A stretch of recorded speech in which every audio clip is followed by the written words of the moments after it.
everybody. So this video here is hopefully just another quick question video of mine. I've done a few of them now. I just want to discuss how in the Dracula episode from season 5 of Buffy the Vampire Slayer, I believe that's the first episode if memory serves. At least I think it's the first episode. It doesn't really matter.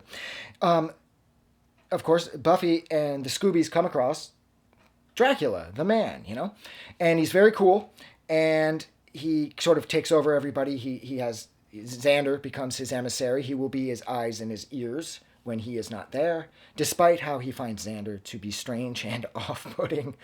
And I also love how Xander's constantly referring to him as the Dark Master, Bader. I thought that was great too. So at the end, they of course end up in Dracula's estate, not really a castle because he's in Sunnydale.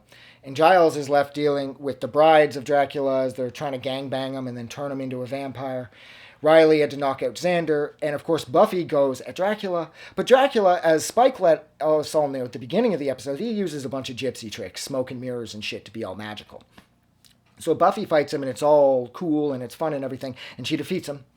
And she's about to leave, and then he starts to remorph in again because, of course, she didn't defeat him. She stakes him again. She's like, oh, come on. You think I didn't know that? You always come back.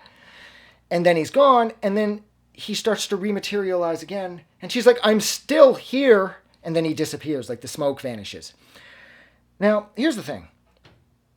Why didn't Buffy kill him? I mean, you could argue back that he is Dracula, and she was very impressed because, after all, she did let him feed on her, and she was super impressed with him, as she discussed endlessly about how cool he was at the start of the episode.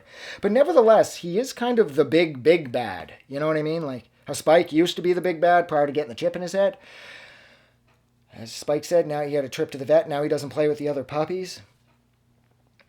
So you could argue that it is Dracula and he is very cool. He's kind of like the man or whatever.